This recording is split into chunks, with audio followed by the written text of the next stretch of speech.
What's the story, Morning Glory? What is the word, Hummingbird? Thank you so much for clicking on my channel and for joining me for this very quick conversation about Tiger Woods and his non disclosure agreements. So, we already heard about the non disclosure agreement that his current ex girlfriend, Erica Herman, is suing him for. So, they have this non disclosure agreement that she had signed in the beginning of their relationship, and now she wants to have a court determine whether or not the non disclosure agreement is enforceable or can it be null and void, because there's some things that she wants to get off her chest about her relationship with Tiger Woods. She alleges that there was some sexual harassment or sexual assault situation that occurred during her relationship with Tiger Woods, and she wants to be able to talk about it. And she's using a law called the Speak Out Law that says that a non-disclosure agreement cannot be enforceable when there's been an act, some type of a act of crime, or if you've been a victim of some type of a crime. So she's using that law to persuade the court that she should be allowed to talk about these allegations that she has against Tiger Woods. So in addition to that, she's also suing for emotional damage, wrongful eviction, etc., etc. But what I really wanted to talk about are these non-disclosure agreements that Tiger Woods has people signing. Now, I came across an article in the dailymail.com where they had interviewed Rachel Uchitel, which is a former mistress of Tiger Woods. So let me just give you a little backstory of Rachel Uchitel. She was born in Alaska. Her father is Bob Uchitel, and her father ended up dying of a drug overdose in 1990 when she was only 15 years old. In 2001, she had a fiance by the name of James O'Grady. Now, James O'Grady unfortunately passed away in the South Tower of the World Trade Center back in September 2011. There's a famous picture of Rachel Uchitel holding a missing persons poster of James O'Grady soon after the attack happened. So I guess at the time, they really didn't know if he was in the tower or not, but it was later determined, I'm assuming, that he did perish in the World Trade Center. So in 2008, she meets Tiger Woods when she is working at some upscale nightclub called Tao, T-A-O. She was working as the director of VIP relations, and she met Tiger Woods through Derek Jeter. So 2008, it seems to be like their relationship was pretty platonic, and he was very much still married to his wife, Aline Nordegren. They wed in 2004, but in 2009, the relationship between Rachel Uchitel and Tiger Woods became more romantic. So they're carrying on this full-fledged affair, and on November 25th, 2009, the National Enquirer breaks the story that Tiger Woods is having an affair with Rachel Uchitel. So Tiger Woods persuades Rachel to speak to his wife Aline to convince Aline that they are not having an affair and that this is just, gossip. The National Enquirer got it all wrong. It's not true. Rachel agrees to do this, and she does have a conversation with Aline and tries to convince her that there's nothing going on between her and Tiger. But Aline, she's too much of a smart cookie. She doesn't buy it at all.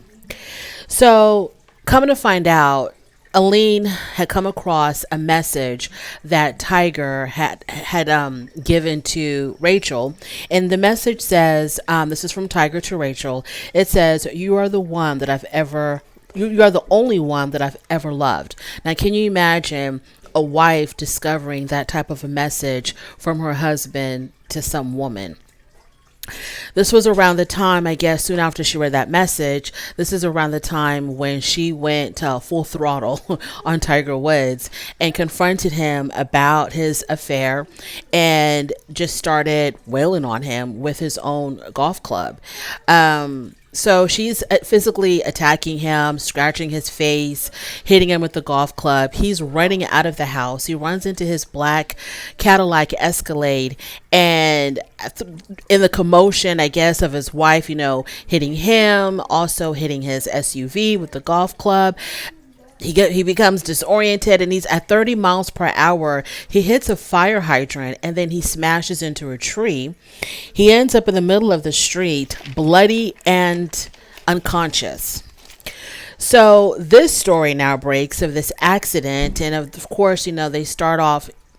He starts off with a lot of mumbo jumbo about exactly what happened, and it came to the point where he couldn't hide the truth anymore, and he ends up admitting exactly what's been going on, that he's been unfaithful to his wife, and his wife ended up attacking him. Now, also, when this story breaks about Rachel and the car crash, more women come out, about a dozen more women come out saying that they've also had affairs with Tiger Woods. So Tiger Woods has been a very busy, or he was at that time, he was a very, very busy little bee. Now let's talk about this non-disclosure agreement. So when the story breaks about his affair with Rachel Uchitel, Rachel was about to have like a press conference or a press-like conference where she was going to give her side of the story, because she was being dragged through the mud in the media for being Tiger Woods' mistress. Now, little side note, Joy Behar from The View had called her a hooker on national television, referred to Rachel Uchitel as a hooker. Later on, Joy apologized. She had to eat her words. But this is the kind of stuff that Rachel was going through, just public humiliation. So she wanted to give her side of the story, and she wanted to give all the details about her relationship with Tiger Woods. But Tiger Woods' people got to her pretty quickly. And according to Rachel, they forced her to sign a non-disclosure agreement where she would not say anything about her relationship with Tiger. Now, a non-disclosure agreement, from my understanding, is pretty much like a contract where both of you have to give up something to get something. So if the celebrity wants you to be quiet, they have to give you something. And if you want to accept something, if you want something out of this non-disclosure, you also have to give the celebrity something, which is your silence. And what he ended up giving her for her silence was $10 million. So I'm not exactly sure why she didn't just stay quiet, but I guess her reputation being at stake and people saying all these things to her, the money just wasn't worth her being quiet, even though it was $10 million. Now, for a lot of people, it won't take much. Some people will be quiet for a whole lot less, but to her, it just wasn't worth the money to have people talk about her, her reputation being ruined, people saying horrible things about her. And so she ends up selling her story, or selling a couple of interviews about her story. And she also ends up on a show called Celebrity Rehab, and she talks about her affair with Tiger Woods. So when this happened, when she, talked and went against her NDA, Tiger's people came after her. They pounced on her. So they take her to court, and they want her to return the $10 million. So through mediation, and by the way, she was represented by Gloria Allred.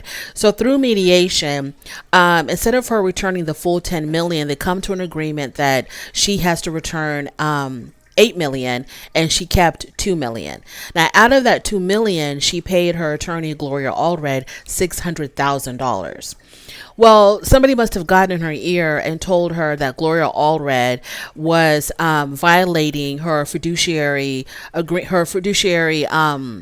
she had a fiduciary responsibility to her client, and she violated this because she was also representing 5 to 10 other women who claimed to be Tiger Woods' mistress. So, Gloria Allred, she was going around collecting Tiger's mistresses, getting them all together and representing them, I guess, in these lawsuits against Tiger. I don't know what was going on.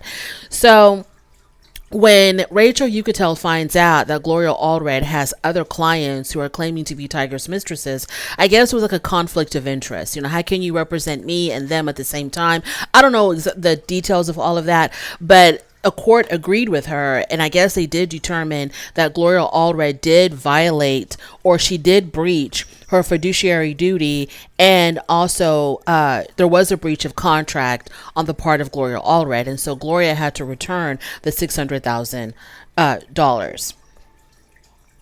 So she tries to move on with her life. Rachel, you could tell she tries to move on with her life. She claims that, this false narrative of her just followed her throughout her life, and she cannot shake this bad reputation. In 2020, she attempts to open a children's wear boutique, but it failed. And she claims it's because people knew of her notoriety. They knew her as Tiger Woods' mistress, and they want nothing to do with her. I guess the housewives and the mothers were like, we're not going to give our money to someone who, is partaking in adultery and ruining a marriage. I don't know. I don't know if that's what was going on. I don't know if this was all in her head, that her business failed because of her notoriety, because of her being Tiger Woods' former mistress, or if it failed because she just didn't have a good sense of business, or, she listened to the wrong business people, was a bad investment. I don't know, but she seems to believe that her children's clothing boutique failed because people knew her as Tiger Woods' mistress and wouldn't give her a chance. So her boutique ends up failing, and she has to file for bankruptcy. So when she's under bankruptcy, she does a free interview for HBO on a Tiger Woods documentary. Well, Tiger Woods, his people, they get wind of this and they pounce on her again. And they claim that she is still violating her NDA by talking about Tiger Woods. So they sue her again. They go back to court. But this time she actually wins. And because what they wanted, what Tiger Woods' lawyers wanted, they wanted her to return the $2 million that she was left with out of the $10 million. They wanted her to return the $2 million, and they wanted to overturn her bankruptcy. Well, they ended up losing, and that she didn't have to return $2 million, and that's where the story ends. Oh, no, not quite, because she has a 10-year-old daughter. So she ends up getting married to somebody. They were married for a very short time, but that marriage produced a daughter. Her daughter is now 10.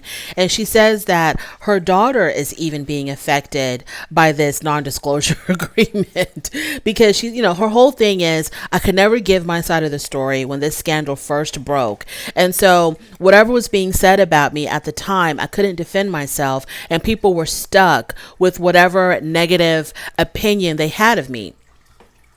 So she says that her 10-year-old daughter is getting teased at school. Other kids know that her mom used to be Tiger Woods' girlfriend or Tiger Woods' mistress, and they tease her daughter about it. And so she just talks about how this non-disclosure agreement ruined her life. She said she calls it an abusive NDA. And she says that she makes it very, very clear that her NDA is completely different from Erica Herman's NDA, which is Tiger's current ex-girlfriend, who's suing him for $30 million.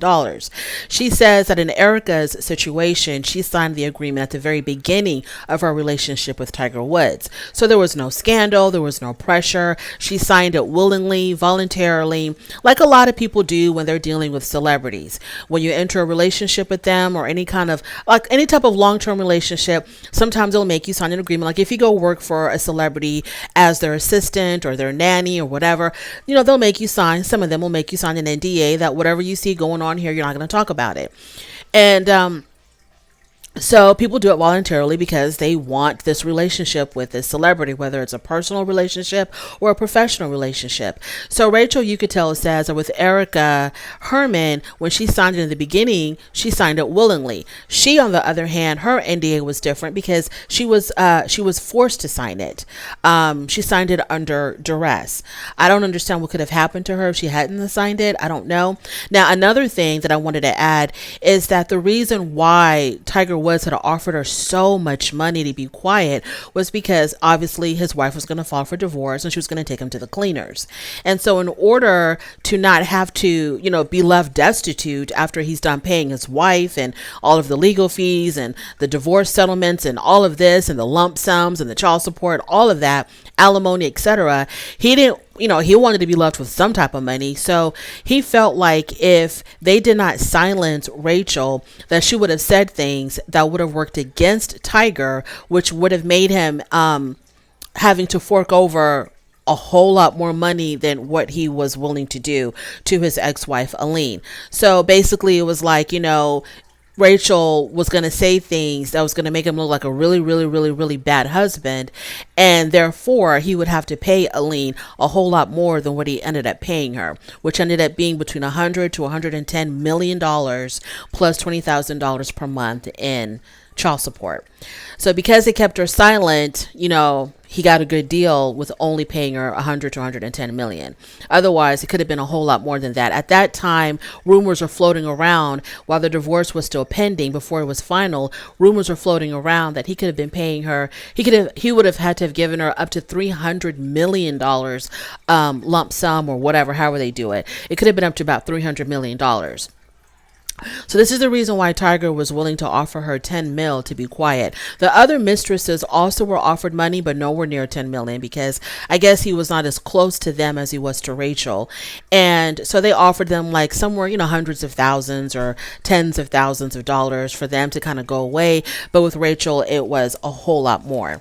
And she says the money just was never worth it because, her reputation was at stake. So I thought this was a really interesting article, and I wanted to come here and talk about it and talk about these non-disclosure agreements.